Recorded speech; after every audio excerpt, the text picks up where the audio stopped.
Hello viewers, my name is Souvik Sharma. Today my topic is database management system architecture. तो basically database management architecture होता क्या है, इसके अंदर हम डेटा को ऑर्गेनाइज करते हैं और इसके अंदर तीन टाइप्स आते हैं. तो अभी हम थोड़ा सा आर्किटेक्चर को समझते हैं कि आर्किटेक्चर क्या होता है. डेटाबेस तो हमें क्लियर है कि डेटाबेस होता क्या है, हमने पहले वाले वीडियो में भी देखा था. अभी थोड़ा सा हम उसको भी डिस्कस कर लेते हैं. A database architecture define the circular design to organize, manage and database system. Basically क्या है, हमारा जो डेटाबेस है उसको किस तरीके से मैनेज करा जा रहा है. अब डेटाबेस अगर हम बात करते हैं तो बहुत सारे सॉफ्टवेयर हमें प्रोवाइड होते हैं जैसे कि एसक्यूएल. अब वो किस तरीके से मैनेज करता है 1 टीयर 2 टीयर और 3 टीयर के अंदर, वो हम डिस्कस करेंगे. तो इसके अंदर सबसे इम्पोर्टेंट ये है कि हमारा डेटा किस तरीके से मैनेज होगा. अभी के लिए अगर हम बात कर लेते हैं, अभी हम टेक्निकली अगर नहीं सोचे कि सपोज करते हैं कि किसी को डीबीएमएस के बारे में ज़्यादा कुछ नहीं पता, तो हम मान लेते हैं जो हमारा डेटाबेस है, जैसे कि कॉलेज के अंदर हमारी लाइब्रेरी होती है, तो एंटायर लाइब्रेरी बिल्डिंग्स को हम क्या बोल सकते हैं, डेटाबेस. और डेटा क्या हुआ हमारा, जो उसके अंदर बुक्स पढ़ी है, सपोज साइंस साइड्स की बुक पढ़ी है या फिर आर्ट साइड्स की बुक पढ़ी है, वो हमारा डेटा है. इसके बाद यूजर जो भी उस वहाँ विजिट करता है और वहाँ से बुक इशू करता है, आपके टीचर्स हो गए, स्टूडेंट्स हो गए, है ना. तो जो भी विजिट कर रहा है वो हमारा यूजर होता है.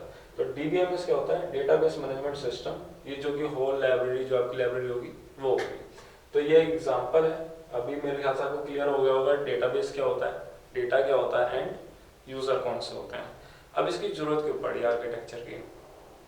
बेसिकली क्या होता है, जिस तरीके से हमारा डेटा स्टोर हो रहा है वो एक आर्किटेक्चर फॉर्म में स्टोर होता है. जैसे हम अपने कुछ काम पर्सनल लैपटॉप पे करते हैं तो डेटा 1 टीयर के अंदर आता है. अब 1 टीयर क्या होता है, 2 टीयर क्या होता है, 3 टीयर क्या होता है, उसके बारे में हम डिस्कस करेंगे. बट अभी के लिए हमें इतना समझना जरूरी है कि डीबीएमएस आर्किटेक्चर है क्या. ठीक है. तो अगर हम बेसिक पॉइंट ऑफ व्यू से देखें तो 1 टीयर आर्किटेक्चर के अंदर कोई एक यूजर होगा. जैसे कि आप लाइब्रेरी में जा रहे हैं एक्सेस करने के लिए डेटा, मतलब आप बुक लेना चाहते हैं, सपोज आप डीबीएमएस की बुक लेने जा रहे हैं, है ना. तो एक यूजर होगा. यूजर कितने भी हो सकते हैं, कितना बच्चे भी एक साथ बुक एक्सेस करने जा सकता है, और वो किसी डेटाबेस से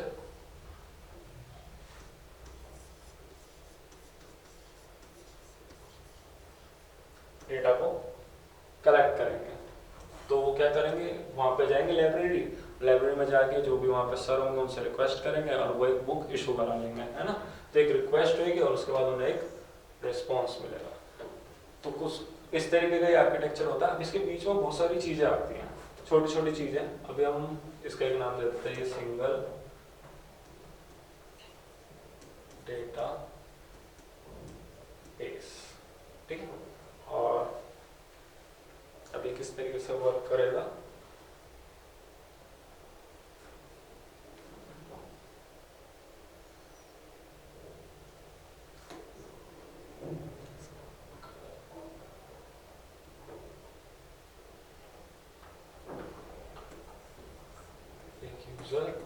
यूजर 1, एक यूजर हम एन तक ले लेते हैं,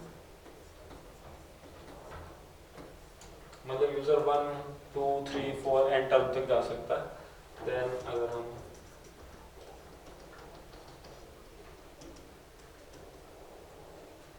एक रिपोर्ट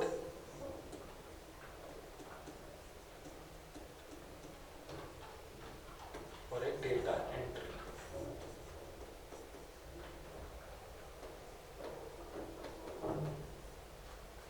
देन हमारा एक सॉफ्टवेयर होता है जिसे हम बोलते हैं डीबीएमएस. ठीक है. और ये एक रिपोर्ट जनरेट करेगा जो डीबीएमएस से लेगा, एक एंट्री करेगा. फिर डीबीएमएस को हम क्या बोलते हैं, मिडिल लेयर में बोलते हैं, मिडिल लेयर. इसके बाद ये कनेक्ट होता है आपका डेटा बेस. तो कुछ इस तरीके की फंक्शनैलिटी हमको देखने को मिलती है. अब इस डायग्राम को थोड़ा सा समझने की कोशिश करते हैं कि किस तरीके से वर्क कर रहा है. आर्किटेक्चर ही मान लीजिए, अभी हम आर्किटेक्चर से पहले वर्किंग समझ रहे हैं, और आर्किटेक्चर भी इसी तरीके का ही होता है. तो अगर हम बात करते हैं कि हमारे नंबर ऑफ यूजर्स हैं, अभी हमने लाइब्रेरी का एग्जांपल लिया, हम ऑनलाइन अगर एग्जांपल ले तो हम ले सकते हैं एग्जांपल अमेजोन का। अमेजोन नंबर ऑफ कस्टमर्स एक बारी में बहुत सारे आइटम्स परचेज कर रहे होते हैं, सेल्स कर रहे होते हैं, ये भी उसका एग्जांपल है। तो नंबर ऑफ यूजर्स कितने भी हो सकते हैं, और वो एक रिक्वेस्ट जनरेट करते हैं, और वहाँ पे जाके वो एक रिक्वेस्ट जनरेट होती है और एक टिकट जनरेट होती है। जैसे अगर आप ऑनलाइन बुक करते हैं तो आपको एक आईडी मिलती है, ऑर्डर आईडी है ना, जिससे आपको पता चलता है कि आपने एक ऑर्डर कंफर्म कर लिया, वो कंफर्मेशन मांगता है, एक ऑर्डर आईडी जनरेट होती है। सेम सिनेरियो में जैसे आप लाइब्रेरी में गए, आपके पास आई कार्ड होता है, उसमें एक नंबर होता है, उससे एक आईडी एंटर हो जाती है। सेम सिनेरियो आपका अमेजोन में भी होता है। उसके बाद वो एक एंट्री लिखते हैं कि इस डेट को इशू हुआ था आपकी बुक, सेम चीज होती है। अब उसमें डीबीएमएस क्या कर रहा है, उस डेटा को मैनेज कर रहा है ना, उस पूरे फ्लो को मैनेज कर रहा है कि इस डेट को इसने इशू करी थी, इस डेट को इसने रिटर्न करनी है। सेम अमेजोन में भी इसने ये ऑर्डर परचेज करा है, इस ऑर्डर आईडी पे कोई प्रोडक्ट हो सकता है, जैसे कोई बोतल है या किसी ने पेन ऑर्डर करा है ना, तो उस डेटा को मैनेज कर रहा है। तो डीबीएमएस क्या होता है, आपके डेटाबेस और यूजर के बीच में एक मिडिल लेयर आती है, उसे हम बोलते हैं डीबीएमएस। ठीक है, तो इस तरीके से वर्क करता है। अब ये क्या करेगा, ये इस ऑपरेशन को परफॉर्म करेगा और वहां से एक बुक जो भी आपकी रिक्वायरमेंट होगी उसको लेगा, या अमेजोन पे आपने कोई ऑर्डर बुक करा होगा उस प्रोडक्ट को लेगा और उसे डिलीवर करेगा। तो आपकी एंट्री हो जाएगी और आपको एक रिस्पॉन्स आ जाएगा कि आपका ऑर्डर कंफर्म हो चुका है। तो इस तरीके से ये हमारा आर्किटेक्चर है, ये डीबीएमएस का एक आर्किटेक्चर वर्क इस तरीके से करता है। अब इसके अंदर आते हैं हमारे, अगर हम बात करते हैं स्क्रॉल, अच्छा इसे कैंसिल, सेंट्रलाइजेशन डेटा मैटर।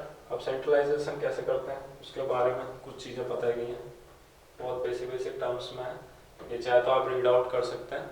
ये कुछ इंफॉर्मेशंस हैं जिस तरीके से हम आर्किटेक्चर को और अच्छे से समझ सकते हैं। अब सेंट्रलाइजेशन होता क्या है, अभी हमने कुछ एग्जांपल देखा था लाइब्रेरी का, उसी तरीके से ये भी वर्क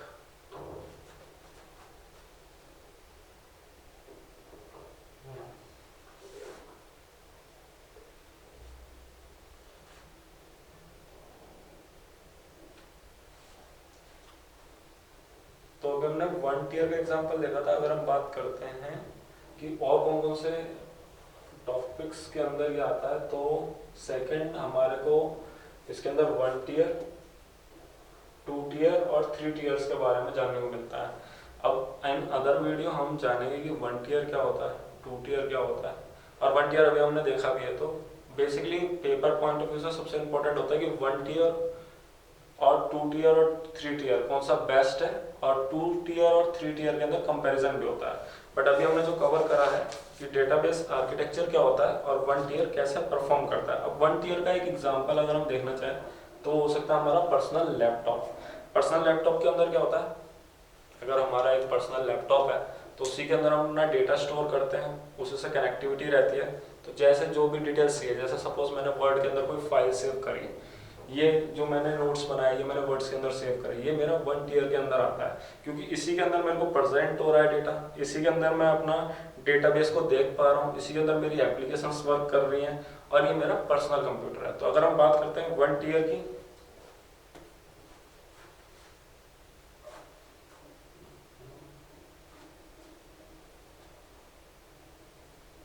अगर हम बात करते हैं वन टियर की, तो एक अपना पर्सनल कंप्यूटर कह सकते हैं, one tier architecture of DBMS को, इसका एक एग्जांपल हो सकता है आपका पर्सनल कंप्यूटर। पर्सनल कंप्यूटर क्योंकि हम इसी के अंदर तीन चीजें कर पा रहे हैं, एक तो हम प्रेजेंट कर पा रहे हैं,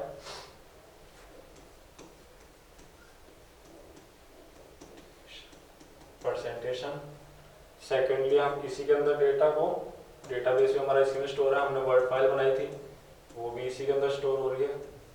नेक्स्ट चीज बात करेंगे हमारी एप्लीकेशन, जो हम वर्ड फाइल यूज कर रहे हैं वो भी हमारे पर्सनल कंप्यूटर के अंदर है, इंटरनेट की जरूरत ही नहीं है, हम उससे ही एक्सेस कर सकते हैं इसको। तो फॉर एग्जांपल करके वन टियर का एग्जांपल है आपका पर्सनल कंप्यूटर। तो आई होप आपको समझ में आया होगा इस वीडियो के अंदर DBMS आर्किटेक्चर और 1 टियर क्या होता है। नेक्स्ट वीडियो में हम 2 टियर और 3 टियर का कंपैरिजन भी करेंगे। Thank you.